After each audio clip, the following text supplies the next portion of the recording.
7. Ideaalne number. i7. Täiuslik auto.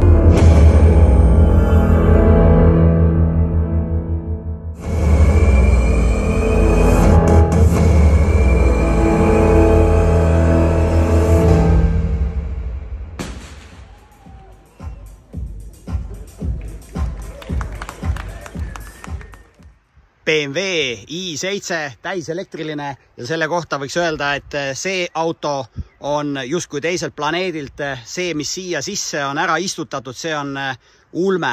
Sellega on ülimalt nauditav sõita ja ülimalt mugav sõita. Aga vaatame täpsemalt üle, mis imeasjad ja tehnoloogia sellesse isendisse on sisse ära istutatud.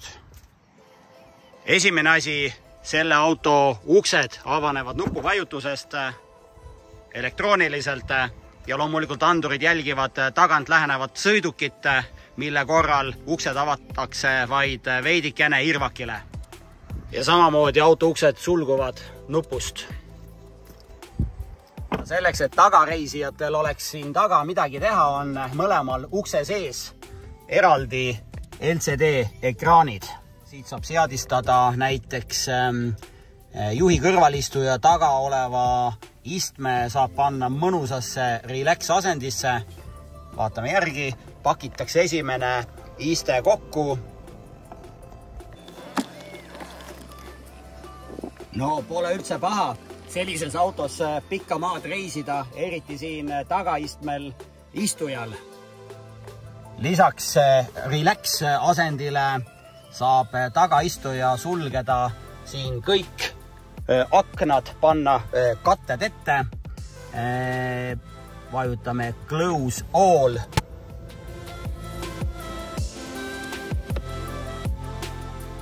Ja pime ongi. Ja sama lihtsalt saab valguse uuesti salongi lasta.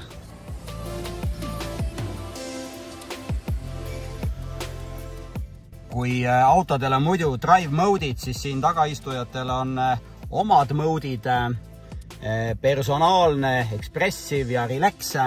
Ja kui ma siit nüüd relaxi peale vajutan, siis minu iste hakkab siin mulle massaaži tegema. Neid massaaži funktsioone on siin päris mitu, ülevalt alla, alt üles,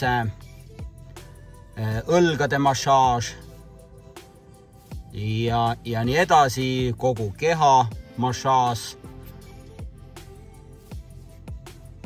ja random massaaž, kus on siis kõik läbi segi. Ja loomulikult saab siit muuta ka massaaži intensiivsust ja ka kiirust. Kui tagaistujal telefon peaks tühjaks saama, siis siin keskkonsoolil taga on ka juhtmevaba laadija. Aga USB pesasid leiab ka esimese istme toe selja seest mõlemal pool. Mõnus massaaži sessioon on tehtud, lülitame massaaži välja ja kui külmal talveilmal peaks tagumik külmetama, saab siit ka istmealuse panna sooja või vastupidi, kui vajad kuumal palaval ilmal jahutust, siis saad ka siit ventilatsiooni ehk jahutuse panna tööle. No ma ei tea, mul on siin taga juba mõnuletud küll massaaž ka saadud. Lähme vaatame, mis ka esiistmetel teha saab. Kui juht soovib autost väljuda, on siin 3 võimalust. Üks on siis täisautomaatne. Uks avaneb täielikult ise. Paneme kinni tagasi. Teine variant on uks veidi irvakile ja ongi lahti. Ja 3. variant on siin all veel vana kangiga süsteem.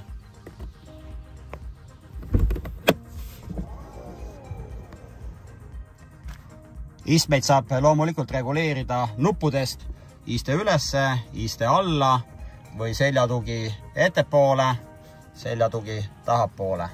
Ja nii mõlemal pool ja mõlemal pool ka siis istmemälud. Sõltuvalt sõidurežiimist on võib-olla soovi tõsta auto veidi kõrgemale.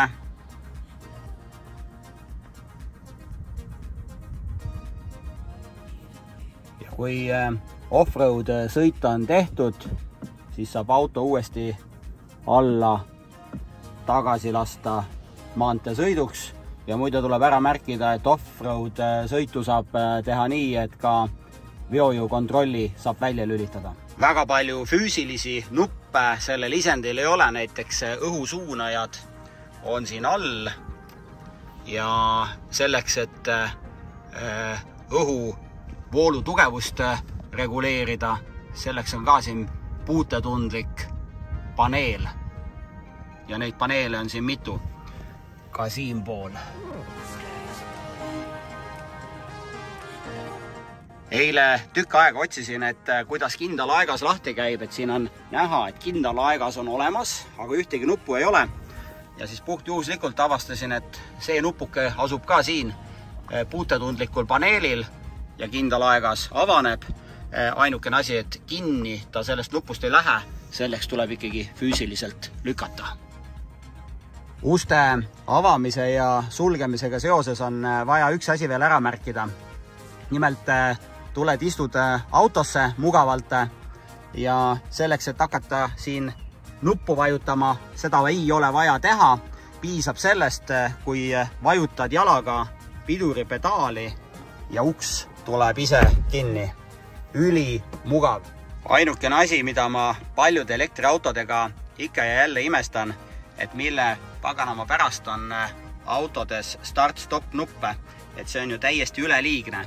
Antud juhul siin tuleb ikkagi seda starti vajutada, rool läheb paika ja tõmmata drive'i peale ja selle juures tuleb ära märkida ka see, et drive'iga sõites on one pedal drive selline poolik, aga tõmmates B peale on tegemist täis one pedal drive'iga, sõidadki ühe jalaga, lased jala gaasipedaalilt lahti ja auto jääb täielikult seisma.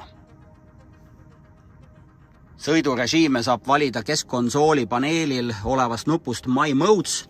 Vajutame selle sisse, siis kuvatakse sõidurežiimid keskkonsooli ekraanile ja kokku on siin 6 sõidurežiimi. Personaalne, sport, eco, expressive, relax ja digital art. Ütleme nii, et sõidustiilidega on tegelikult seotud võib-olla 3 esimest, personaalne, sport ja efficient. Kui ma vajutan siit näiteks relaxi peale, siis relax režiimil saab ise seadistada, et käivitatakse alati massaaž ja saad ise valida, kas siis ka panoramkatus on lahti või kinni.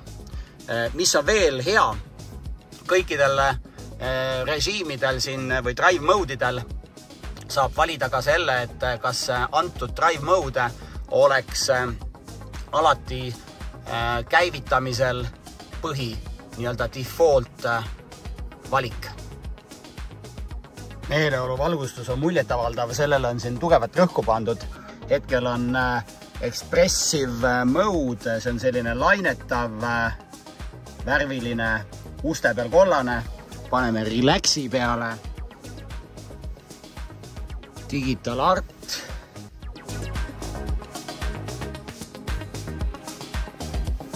Efficient.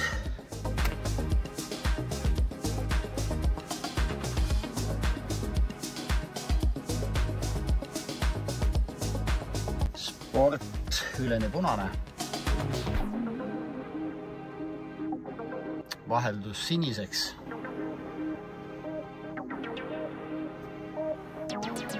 Ja paneme viimase režiimi ka, see on siis see personaalne, roosa. Siin on visualiseeritud laadimine ja need kaunid tuled siin samuti on värvunud siniseks laadimise ajal. Ühe asja pean siiski veel ära mainima, nimelt ohutuled. Kui need sisse lülitada, siis see meeleoluvalgustus, mis siin on, hakkab blinkima punaselt ja seda mõne sekundi jooksul siis taastub eelnevalt valitud meeleoluvalgustus. Antud isendiga on ülimugav lihtne manööverdada. Tagumised rattad on pööratavad 3,5 kraadi.